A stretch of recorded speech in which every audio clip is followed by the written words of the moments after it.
யார் யாரோ வாழ்வீரே சிலுவையை கண்டீரோ, சிலுவைக்காய் பணி செய்ய வாரீரோ. கிறிஸ்துவுக்குள் பிரியமானவர்களே, மரணத்தை ஜெயித்து உயிரோடு எழுந்த ஆண்டவர் இயேசு கிறிஸ்து நாமத்தினாலே எஸ்எம்பியும் என்ஜிபியும் மிஷனரி இயக்கத்தின் சார்பிலே உங்கள் அனைவருக்கும் அன்பான வாழ்த்துக்களை கூறி, எழுந்து கட்டுவோம் வாருங்கள் என்ற நிகழ்வுக்கு உங்களை அன்போடு கூட நான் அழைக்கிறேன். நம்முடைய ஆண்டவராகிய இயேசு கிறிஸ்து மரணத்தை ஜெயித்து உயிரோடு எழுந்த பின்பு தம்முடைய சீசர்களை பார்த்து சொன்ன வார்த்தை, மனம் திரும்புதலும் பாவ மன்னிப்பும் எருசலேம் தொடங்கி உலகமெங்கிலும் இருக்கிற சகல ஜனங்களுக்கும் சாட்சியாய் பிரசங்கிக்கப்பட வேண்டும் என்று அவர் சொன்னார். அவர் சொன்ன வசனத்தின் அடிப்படையில் ஒரு 70 பேர் கொண்ட குழுவாக இந்தியாவுக்கு நற்செய்தியை பணியை அறிவிக்கிற பணிகளில் நாங்கள் ஈடுபட்டிருக்கிறோம். ஆண்டவருடைய பெரிய கிருபையினாலே இந்தியாவின் 25 மாநிலங்களிலேயும் அண்டை நாடாகிய நேபாள், பூட்டான், பங்களாதேஷ் பகுதிகளில் சுமார் 250 மிஷனரிமார் 138 விதமான இன மக்களுக்கு இயேசு கிறிஸ்து ஒருவர் மூலமாக மட்டுமே பரலோகம் செல்ல முடியும், வேறு வழியே இல்லை என்பதை தெளிவாக சாட்சியோடு கூட அறிவித்து வருகிறோம். இதுவரையிலும் செய்த ஊழியத்தின் விளைவாக சுமார் 8700 பேர் திருமுழுக்கெடுத்து முதல் தலைமுறை கிறிஸ்தவர்களாக தங்களை இணைத்திருக்கிறார்கள். அது மாத்திரமல்ல, சுமார் 863 கிராமங்களிலே முதல் தலைமுறை கிறிஸ்தவர்களாக இயேசுவை ஆராதிக்கிறார்கள். அருமையானவர்களே, இதுவரையிலேயும் ஆண்டுடைய பெரிய கிருபையினாலே 59 கிராமங்களிலே ஆலயங்களை கட்டி பிரதிஷ்டை செய்வதற்கு ஆண்டவர் உதவி செய்திருக்கிறார். 25 இடங்களிலே ஆலய கட்டுமான வேலைகள் நடந்து கொண்டிருக்கிறது. அதோடு கூட ஒரு 90 இடங்களிலே ஆலயம் கட்டுவதற்கான இடங்களை தெரிவு செய்து அஸ்திபாரம் போட்டு ஸ்பான்சர் எதிர்பார்த்து காத்திருக்கிறோம். தேசம் எங்கிலேயும் எங்களோடு கூட சேர்ந்து இந்த நற்செய்தி அறிவிக்கிறதற்கு சுமார் 360 அப்ளிகேஷன் எங்களுடைய அலுவலகத்தில் காத்திருக்கிறது. ஜெபம் பண்ணிக்கொள்ளுங்கள். ஒரு மிஷனரி ஸ்பான்சர்ஷிப்பாக ஒருவர் முன் வரும்போது உடனடியாக ஒரு ஊழியரை நாங்கள் எடுக்கிறோம். இவ்விதமாக நாளுக்கு நாள் இந்த மாதத்தில் மாத்திரம் இதுவரையிலேயும் 10 ஊழியர்களை நாங்கள் தெரிந்தெடுத்திருக்கிறோம். அருமையானவர்களை, இன்னும் அதிகமான ஊழியர்களை தெரிந்தெடுக்க வேண்டியதாக இருக்கிறது. நாம் இப்படி அதிகமான ஊழியர்களை எடுத்து அனுப்ப தினந்தோறும் கர்த்தர் மகிமையாக ஞானஸ்நானம் கொடுக்க முடியும். தினந்தோறும் ஒரு ஆலயம் கட்ட வேண்டும், ஆலயம் உருவாக்க வேண்டும் என்று நாங்கள் தரிசன திட்டத்தை முன்வைத்து ஜெபம் பண்ணி கொண்டிருக்கிறோம். ஒவ்வொரு நாள் காலை 4:30 மணியிலிருந்து 8 மணி வரையிலையும் திறப்பின் வாசலில் நின்று மன்றாடி தேசத்தின் ரட்சிப்புக்காக, ஊழியங்களை ஆதரிக்கிற மக்களுக்காக, உலக சமாதானத்துக்காக இயேசுவினிடத்தில் நாங்கள் ஜெபம் பண்ணுகிறோம். அன்புக்குரியவர்களே, ஜெபத்தை கேட்ட ஆண்டவர் நம்முடைய இந்திய திருநாட்டிலேயும் நம்முடைய அண்டை நாடாகிய நேபாள், பூட்டான் பகுதிகளிலேயும் ஏராளமான அற்புதங்கள், அடையாளங்களை ஆண்டவர் செய்திருக்கிறார். அருமையானவர்களே, கடந்த நாட்களில் ராஜஸ்தானில் ஒரு கிராமத்தில் நின்று இயேசுவின் அன்பை ஒரு வீட்டில் சொல்லி கொண்டிருக்கும் போது ஒரு அசுத்த ஆவி அலற அடித்து கொண்டு ஓடி வந்து இயேசுவே பெரியவர் என்று சொல்லி அந்த அசுத்த ஆவி கதற ஆரம்பித்தது. இயேசுவின் நாமத்தினாலே இந்த உடலை விட்டு வெளியே போ என்று சொன்ன உடனே அந்த உடலிலே இருந்த அசுத்தாவி சொல்ல ஆரம்பித்தது, இந்த ஜனங்கள் என்னுடைய ஜனங்களை விட்டு நான் எப்படி போக முடியும் என்று சொல்லும்போது, இந்த ஜனங்கள் இயேசுவின் ஜனங்கள், இவர்களுக்காக இயேசு கிறிஸ்து ரத்தம் சிந்திருக்கிறார், உனக்கும் அவர்களுக்கு சம்பந்தம் கிடையாது என்று சொல்லும்போது அந்த பொல்லாத ஆவி எல்லார் மக்கள் மத்தியிலே அலக்கழித்து, ஐயோ நான் ஓடி போகிறேன் என்று சொல்லி அந்த ஆவி ஓடி போனது. இப்படி நம்முடைய நாட்டில் அசுத்தாவினாலே அலக்களிக்கப்பட்டிருக்கிற ஜனங்களை இயேசு கிறிஸ்து விடுவிக்கிறார். அது மாத்திரமல்ல அன்பானவர்களே, பல கிராம தலைவர்கள், கிராம பூஜாரிகள் இயேசு கிறிஸ்துவின் அன்பை இந்த நாட்களில் கண்டு வருகிறார்கள். அருமையானவர்களே, பல இடங்களில் இன்றைக்கு இந்த கிராமத்துக்குள்ளாக வேற்று மார்க்கத்தார் கிடையாது, ஆகவே இங்கே யாரும் இயேசுநாதரை பற்றியோ வேறு மார்க்கத்தை பற்றியோ பிரச்சாரம் பண்ண வராதிங்கன்னு சொல்லி பல இடங்களிலே காவி கொடிகளை ஏற்றி வைத்து அதோடு கூட ஒரு போர்டையும் வைத்து விடுகிறார்கள். ஆக அப்படிப்பட்ட இடங்களுக்கு நாம் செல்வது கிடையாது. என்றாலும் இயேசு கிறிஸ்துவனுடைய வல்லமை அப்படிப்பட்ட இடங்களையும் சந்திக்க ஆரம்பிக்கிறது. அன்புக்குரியவர்களே, நம்ம சொல்கிற இந்த நற்செய்தி ஜனங்களுடைய இருதயத்தில் இருக்கிற வேதனைகளை நீக்கிறதோடு ஜனங்களுக்கு இருக்கிற வியாதியிலிருந்து அவர்களை விடுவிக்கிறது. ஏராளமான உதாரணங்களை என்னால் சொல்ல முடியும். அருமையானவர்களே, ராஜஸ்தானில் ரஞ்சித் பட்டேல், அவர் ஒரு பால் வியாபாரி, பட்டேல் சமூகத்தை சார்ந்தவர்.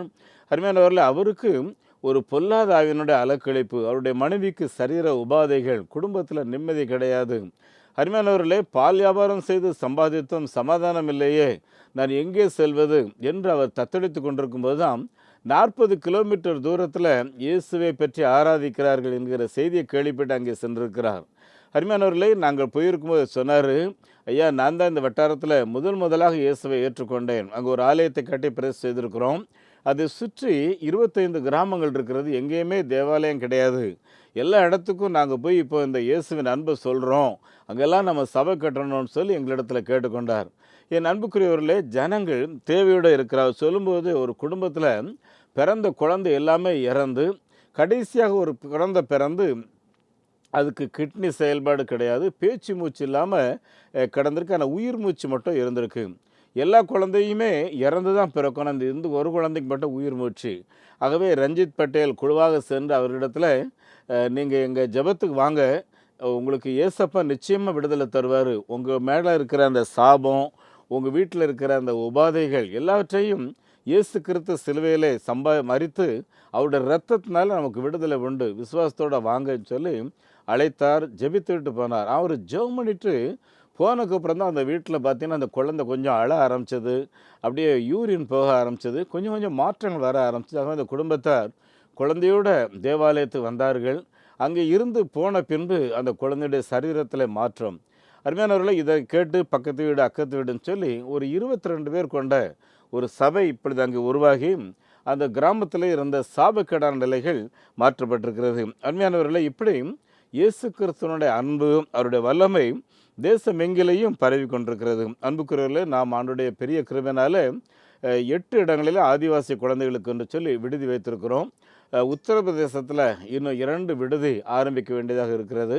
இந்த மாதத்தில் நான் திரிபுரா மாநிலம் சென்று அங்கு இருக்கிற நம்முடைய மணிப்பூர் விசுவாச குழந்தைகளை பார்த்து விட்டு வந்தேன். இவ்விதமாக குழந்தைகளுடைய கல்விக்கான காரியங்கள் அதிக தேவையோடு இருக்கிறோம். அருமையானவர்களே, இந்த குழந்தைகளுடைய கல்வி மூலம் பார்த்திங்கன்னா சுவிசேஷம் பல வீடுகளுக்கு செல்கிறது. இன்றைக்கு இருக்கிற அரசு சூழ்நிலைகளில் ஐஏஎஸ் போன்ற ஆஃபீஸர்கள் எங்களுக்கு கொடுக்குற அட்வைஸ் இந்த நாட்டில் நிறைய குழந்தைகளுக்கு கல்வி தேவை இருக்கிறது. ஆகவே நீங்கள் டியூஷன் சென்டர் ஆரம்பிங்க, அவர்களை கல்வி கற்பதற்கு ஏற்பாடு செய்யுங்கள். அப்போ இவ்விதமான அந்த கலவரம் எதிர்ப்பெல்லாம் தானாலே மாறிடும் அப்படின்னு சொல்லி சொல்கிறாங்க. ஆகவே அன்பானவர்களே, இன்னும் கூடுதலாக ஹாஸ்டல்ஸு, டியூஷன் சென்டர்ஸ் ஆரம்பிக்கணும். அதற்காக ஜெபம் பண்ணிடுங்க. என் அன்புக்குரியவர்களே, ஏற்கனவே நம்மகிட்ட படிக்கிற குழந்தைகளுக்கு நம்மால் சரியாக அவர்களுக்கு பராமரிக்க முடியவில்லை. ஆகவே தான் மிகவும் ஜெபம் பண்ணி யோசித்து கொண்டிருக்கிறோம். கடவுளுடைய நடத்துதல் எங்களுக்கு வேணும். அதற்காக ஜெபித்து கொள்ளுங்கள். அன்புக்குரியவர்களே, இந்த குழந்தைகள் மூலம் எப்படியெல்லாம் நற்செய்தி போகிறதுங்கிறதுக்கு ஒரே ஒரு சம்பவத்தை சொல்கிறேன். அந்த தம்பி ஹாஸ்டல்லேருந்து வீட்டுக்கு போனவன், அந்த வீட்டில் எல்லாரும் அன்றைக்கி ரொம்ப வியாதியில் படுத்துட்டாங்க. இவன் உடனே கொஞ்ச நேரம் ஜெபம் பண்ணிவிட்டு கிச்சனில் போய் அங்கேருந்த எண்ணெயை கொஞ்சம் எடுத்து முழங்கால் போட்டு ஜெபம் பண்ணிவிட்டு எல்லாருடைய நெத்தியிலையும் அந்த எண்ணெயை போட்டுவிட்டு கடைசியாக மறுபடியும் முழங்கால் படிக்கிட்டு ஜெபம் பண்ணுறான். அவங்க அப்பா எல்லாத்தையும் பார்த்துக்கிட்டு இருந்தவர், நீ என்ன பண்ணுற அப்படின்னு கேட்டோம். சொன்னாலும் எங்கள் ஹாஸ்டலில் நாங்கள் யாருக்காவது காய்ச்சல் வந்துச்சு, வயிற்றுவலி வந்துச்சுன்னா இப்படி தான் நாங்கள் எல்லோரும் ஜெபம் பண்ணுவோம், ஏசப்பா எங்களை சுகமாக்கிடுவாங்க. இப்போவும் பாருங்கள், நம்ம வீட்டில் எல்லாருக்கும் நாளைக்கு காலையில் ஏசப்பா நல்ல சுகத்தை தருவாங்கன்னு சொல்லி. அன்புக்குரியல அந்த சிறு தம்பியினுடைய விசுவாசத்தை ஆண்டவர் கனம் பண்ணார். அடுத்த நாள் காலையில் ஒரு முழு பலத்தோடு அவன் எழுந்திருந்தான் பார்த்து. ஆகவே தான் அன்புக்குரியவர்கள், நம்ம பாலகர்களுக்கு செய்கிற இந்த ஊழியங்குறை பார்த்திங்கன்னா கபடற்ற இருதயத்தோடு அவர்கள் ஏறெடுக்கிற ஜெபத்தை ஆண்டவர் கேட்டு பெரிய காரியங்களை செய்கிறார். ஆகவே சிறுவர் ஊழியம் மிக முக்கியமான ஊழியம். ஆகவே இந்த சிறுவர் ஊழியத்தின் தேவைகளுக்காக நீங்கள் அதிகமாக ஜெபம் பண்ணிக்கிடுங்க. அருமையானவர்களே, இந்த மிஷினரி ஊழியம்னாலே பணம் கேட்பாங்க அப்படின்னு சொல்லி நிறைய பேர் நினைக்கிறாங்க. அன்புக்குரியவர்களே, 42 வருஷ காலம் மிஷினரி ஊழியத்தில் இருக்கிறேன். இன்றைக்கும் ஒரு ஆடம்பரமான ஒரு செலவு, ஒரு ஆட்டோவில் போனோன்னா கூட மனசு வராது. காரணம் என்னென்னா, அந்த பணத்தில் ஒரு குழந்தைய படிக்கிறதுக்கு அனுப்பிடலாமே அப்படின்னு சொல்லி தான் அடிக்கடி நாங்கள் நினைக்கிறோம். ஆகவே அன்புக்குரியவர்களே, நீங்கள் கொடுக்குற காணிக்கை 100% அப்படியே நற்செய்தி ஊழியத்துக்கு பயன்படுத்தப்படுது. நிறைய பேர் காணிக்கை அனுப்பிட்டுருக்கீங்க. என்றாலும் ஒவ்வொரு மாதமும் எங்களுக்கு 25 லட்சம் ரூபாய் தேவையாக இருக்கிறது. ஆகவே நீங்கள் ஜெபம் பண்ணிவிடுங்க. இன்னும் உங்களுக்கு தெரிந்தவர்கள் இடத்துல சொல்லுங்கள், இப்படி ஒரு மிஷினரி ஊழியம் இருக்குதுன்னு சொல்லுங்கள். நம்பிக்கை தொலைக்காட்சியில் நிகழ்வுகளை பார்க்க சொல்லுங்கள். அருமையானவர்களே, இது ஒரு பெரிய ஊழியம். நம்ம எல்லாரும் சேர்ந்து தான் இந்த நாட்டுக்கு நல்ல செய்தியை நம்ம அறிவிக்கிறோம். அது மாத்திரமல்ல அருமையானவர்களே, மிஷினரி பணிங்கிற ஒரு தனி ஆளால் செய்ய முடியாது. அது ஒரு பெரிய மூவ்மெண்ட் பெற்றுடுங்க. இப்படி நம்ம எல்லாரும் சேர்ந்து தான் இந்த நற்செய்தி ஊழியத்தை நம்ம செய்யணும். ஆகவே எங்களோடு சேர்ந்து நீங்களும் கரங்கோர்த்து கொள்ளுங்கள். இந்த ஆத்தும சவால் என்கிற ஒரு பத்திரிகை நாங்கள் வெளியிடுகிறோம். இது ஏசப்பா வரப்போகிறாங்க. அவங்க வரும்போது நம்ம யாருமே வெறுங்கையோடு சந்திக்கக்கூடாது, ஒரு கோடி ஆத்மாக்களோடு சந்திக்கணும். அது மாத்திரமல்ல, லூக்கா 15:10 எழுதியிருக்கு, மனம் திரும்புகிற ஒரு பாவி நிமித்தம் பரலோகத்தில் பெரிய சந்தோஷம் உண்டாயிருக்கும். பாருங்கள், சொத்து வாங்குறதுனால, பெரிய வீடு கட்டுறதுனால, நம்ம பிள்ளைகள் நல்ல டிகிரி வாங்குறதுனால, நல்ல இடத்துல கல்யாணம் பண்ணுறதுனால நமக்கு ஒரு சந்தோஷம், அது வேண்டியது. ஆனால் பரலோகத்தில் சந்தோஷம் என்னவாம் பாருங்க, ஒரு பாவி மனம் திரும்புறதுலாம் இருக்குது. ஆகவே தான் மேலவர்களே, நம்ம எல்லாரும் மிஷினரி பணியில் ஈடுபடணும். இந்த மிஷினரி பணியில் ஈடுபடுறவங்கள ஆண்டவர் சந்ததியை ஆசீர்வதித்து அந்த குடும்பத்தை ஆண்டவர் பெருக பண்ணுவார். ஜெபம் பண்ணுங்க. ஒரு மிஷினரி ஸ்பான்சர்ஷிப்க்கு 3000 ரூபாய் தேவை. ஒரு ஆதிவாசி குழந்தை படிக்க வைக்கிற ஒரு பகுதி 600, முழுமையாக பொறுப்பெடுத்தா 1200 ரூபாய். மிஷினரி குழந்தைகளை படிக்க வைக்கிறதுக்கு 1000 ரூபாய் தேவை. ஆண்டு சுத்தமான இந்த ஆண்டில் மிஷினரிகளுடைய ஒவ்வொரு குழந்தைகளுக்கும் ஒரு சின்ன சப்போர்ட் கொடுக்கணும்னு சொல்லி ஜெபம் பண்ணிகிட்டு இருக்கேன்னா, பிள்ளைங்க படிப்புற ஊழியக்காரர்கள் மிகவும் கஷ்டப்படுறாங்க. அருமையானவர்களே, நீங்கள் அதுக்காக விசேஷமாக ஜெபம் பண்ணிடுங்க. அதே மாதிரி தேசமெங்கிலையும் ஆலயங்கள் இல்லாத இடங்களில் ஆலயம் கட்டணும். 4 லட்சம் கிராமங்களில் ஆலயம் கிடையாது. அருமையானவர்களே, இந்த ஆலயம் கட்டுவதை குறித்து நீங்கள் அதிகமாக ஜெபம் பண்ணுங்க. ஒரு ஆலயம் கட்டுறதுக்கு பக்கா ஆலயம் 1000 ஸ்கொயர் ஃபீட்டில் கட்டுறதுக்கு 7 லட்ச ரூபா வாங்குகிறோம். 5 லட்ச ரூபாய்க்கு 600 சதுர அடியில் கட்டுறோம். கச்சா ஆலயங்கள் கட்டுறோம் 3 லட்ச ரூபாய்க்கு. அன்புக்குரியவர்களே, ஜெபம் பண்ணிடுங்க. நம்ம குடும்பத்தில் இந்த வேலையிலேருந்து ரிட்டையர்ட் ஆகும் பார்த்தீங்களா, அந்த கிராஜுவேட்லேருந்து நம்ம ஒரு ஆலயம் யோசிக்கலாம். அதோடு கூட பார்த்திங்கன்னா, குடும்ப சொத்து பிரிப்பு பார்த்தீங்களா, சொத்து பிரிக்கும்போது ஒரு 10% இயேசுவுக்குன்னு சொல்லி எல்லாரும் சேர்ந்து பிளான் பண்ணிட்டா பிரம்மாண்டமான ஆலயங்கள் கட்டலாம் பார்த்துக்குங்க. என் அன்புக்குரியவர்களே, ஆகவே ஆலயம் கட்டுங்கிறது ஒரு மலை மாதிரி நினைக்காதீங்க. உங்கள் குடும்பத்தில் எடுக்கிற அந்த பொருத்தனை உங்கள் பிள்ளைகளுக்கும் அதற்கான ஆசீர்வாதத்தை ஆண்டவர் கொடுக்கும். ஆகவே அன்புக்குரியவர்களே, உங்களுடைய ஜெபம், உங்களுடைய ஊக்கம் எங்களை அதிகமாக ஊக்குவிக்கிறது. உங்களுக்காக நாங்கள் ஆண்டவரை அதிகமாக ஸ்தோத்திரிக்கிறோம். உங்களுக்காக நாங்கள் தொடர்ந்து ஜெபம் பண்ணுறோம். அதோடு கூட நம்ம கட்டியிருக்கிற ஆலயங்களில் தொழில் பயிற்சியை உருவாக்க வேண்டியதாக இருக்கிறது. அடல் லிட்ரேசி, முதியோர் கல்வி, அதோடு கூட டெய்லரிங், கம்ப்யூட்டர் போன்ற காரியங்களை நாங்கள் செய்து கொண்டிருக்கிறோம். இதற்காகவும் நீங்கள் ஜெபித்து கொள்ளுங்கள்.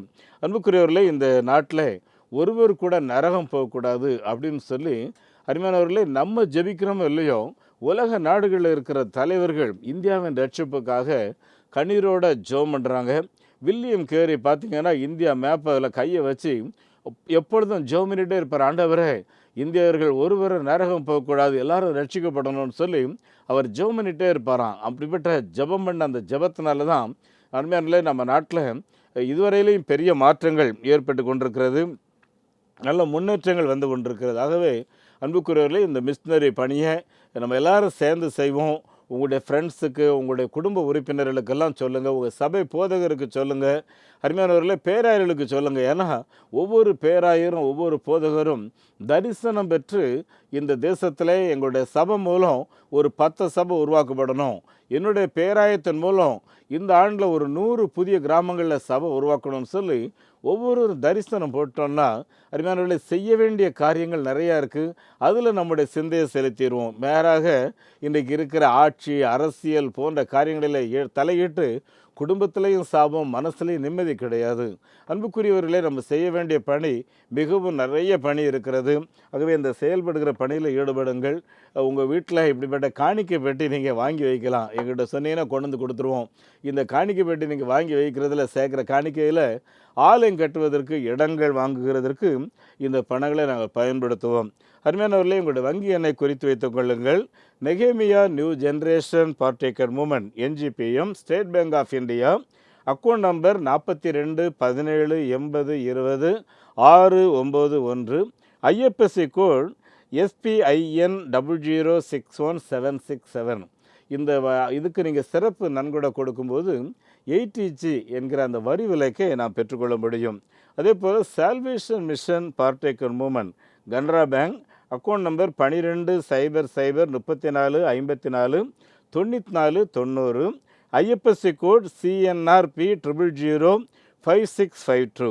எங்களுடைய தொடர்பு முகவரி தொலைபேசி எண் 90 43 86 7550 உங்களுடைய ஜெபத்துக்காக நீங்கள் கூப்பிடலாம். நாம் 63 81 47 17 04 உங்களுடைய குடும்ப தேவைகள், குடும்ப பிரச்சனைகளுக்காக ஜெபிக்கிறதற்காக நீங்கள் கீழ்க்கண்ட நபரை தொடர்பு கொள்ளலாம். 63 81 47 17 04. அதோடு கூட 97 90 70 90 95 இந்த தொலைபேசியிலே தொடர்பு கொள்ளுங்கள்.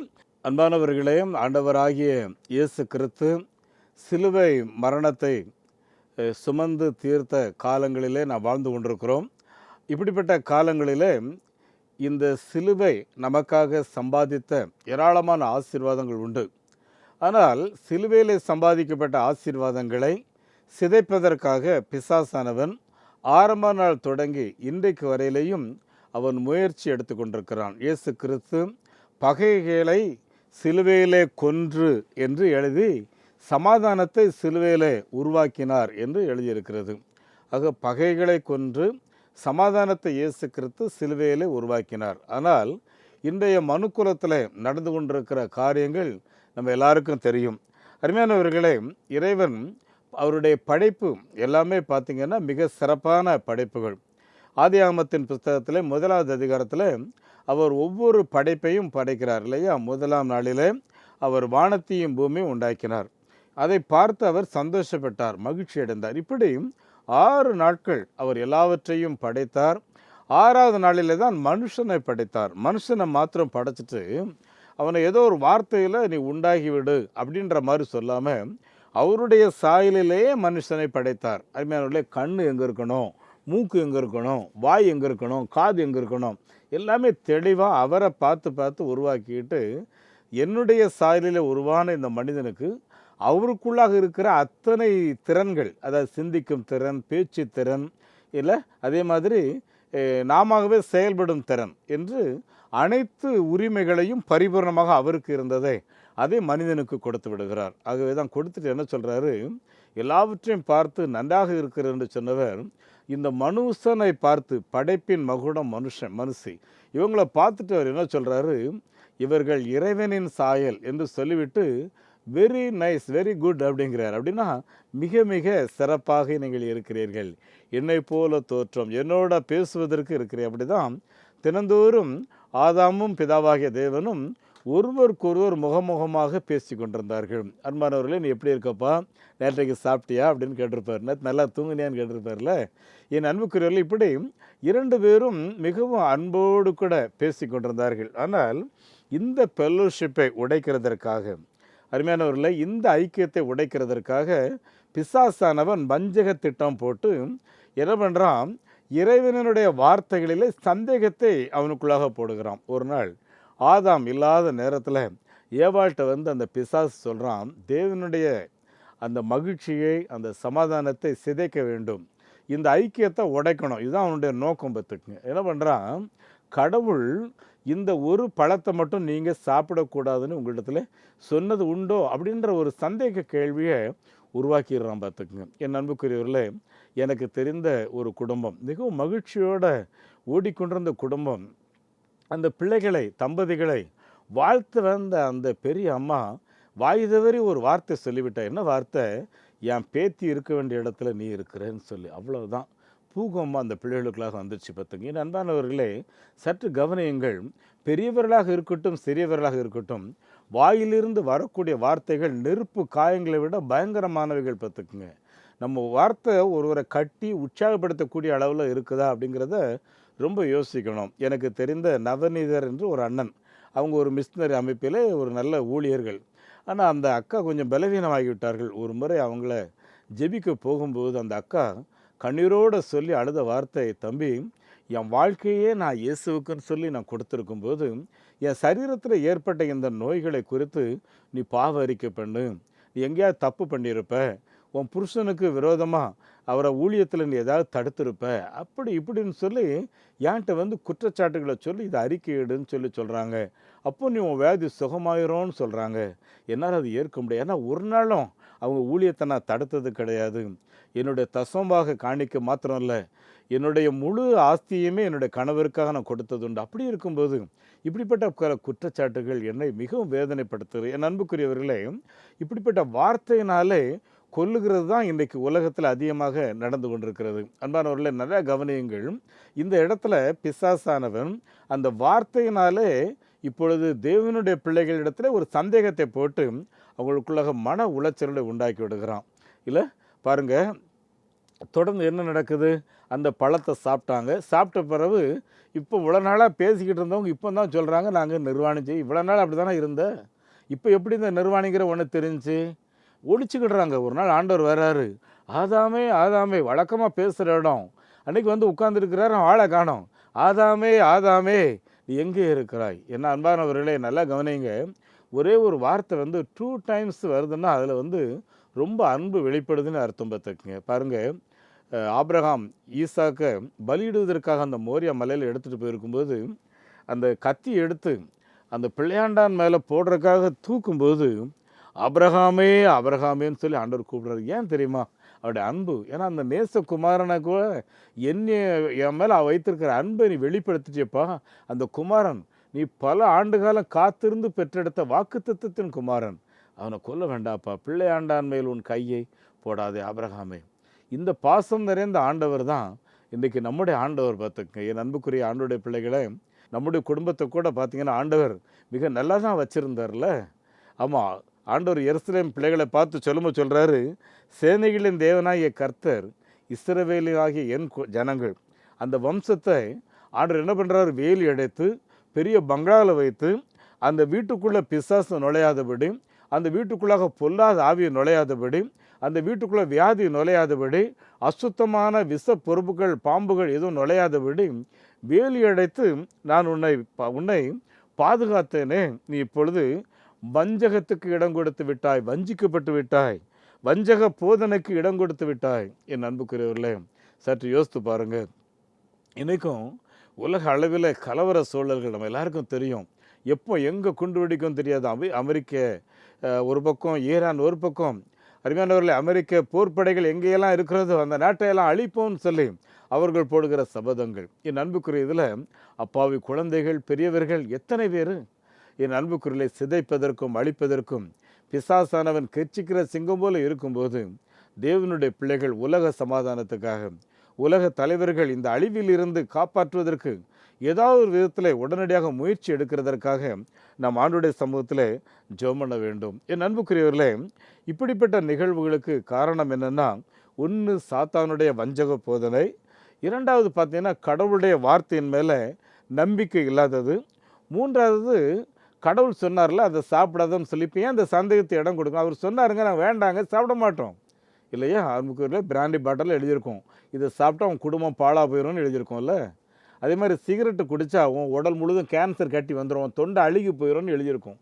இதை படிச்சுட்டு தானே அந்த பாவத்தை செய்கிறோம், அந்த கொடூரமான காரியங்களை செய்கிறோம். என் அன்புக்குரியவர்களே, இது என்னென்னா ஒரு தெளிவு ஞானம் இல்லைங்கிறத இதுக்கு அர்த்தம். பார்த்துக்குங்க, எதை செய்யணும் எதை செய்யக்கூடாதுங்கிற தெளிவு நம்ம எல்லாருக்குள்ளாக இருக்கணும்.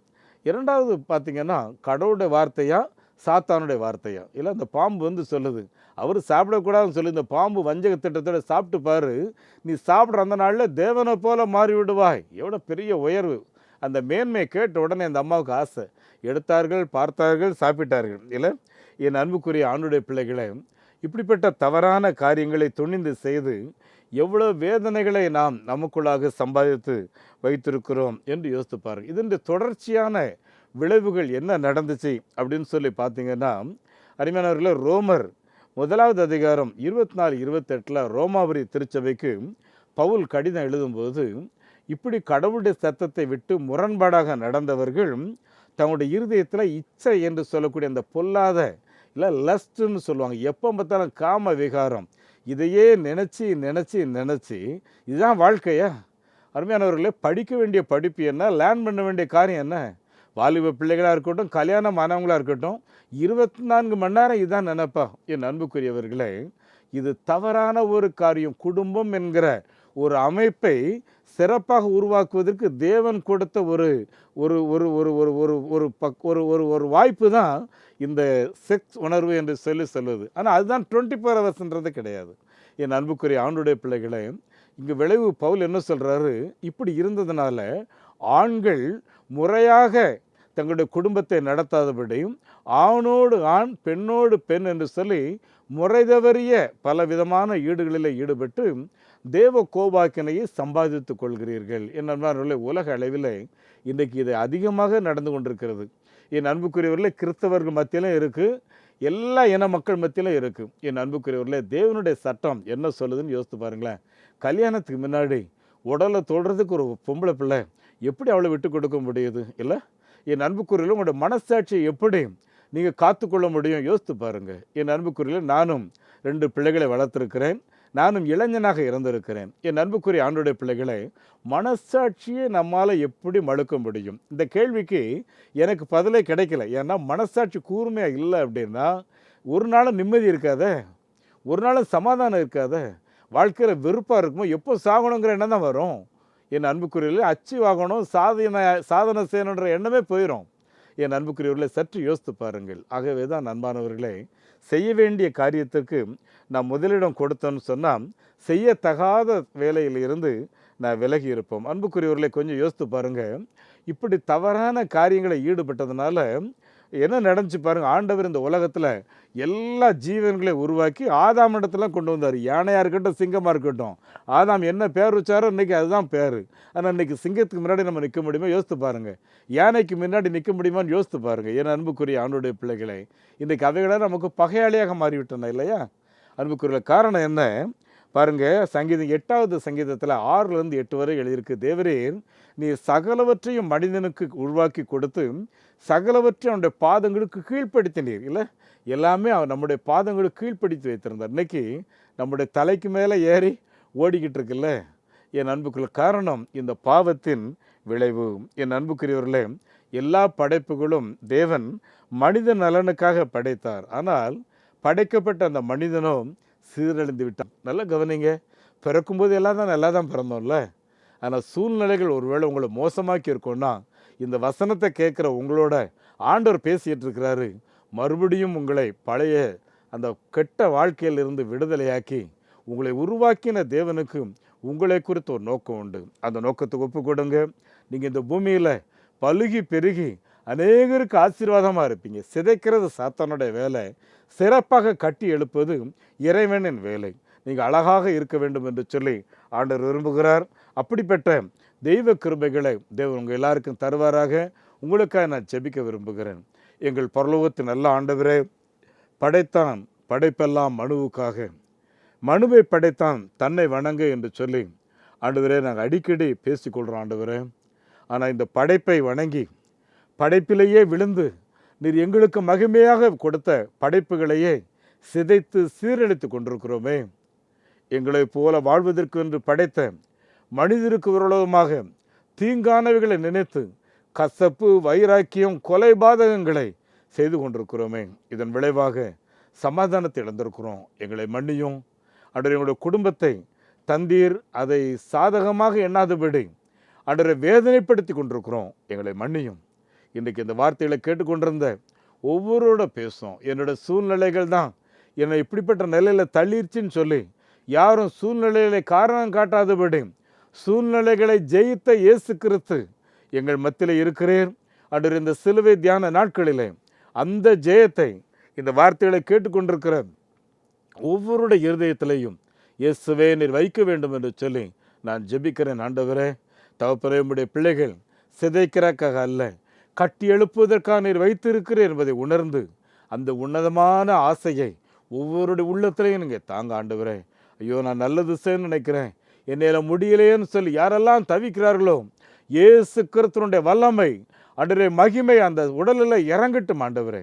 அந்த பழைய பாவம் அந்த அசுத்தத்திலிருந்து வெளியே வந்து நிலையான நித்திய ஜீவனை பற்றி கொள்ளக்கூடிய பாக்கியத்தை பிதாவே உம்முடைய பிள்ளைகளுக்கு என்னை தாரும்.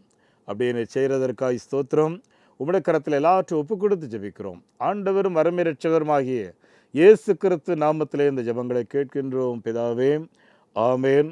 நம்முடைய ஆண்டவர் இயேசு கிறிஸ்துவனுடைய கிருபையும் பிதாவாகிய கடவுளுடைய அன்பும் பரிசுத்த ஆவியானுடைய நடத்தல் பராமரிப்பு ஆசீர்வாதம் நம் அனைவரோடும் இன்றும் என்றும் சதா காலங்களிலேயும் தங்கியிருப்பதாக. ஆமேன்.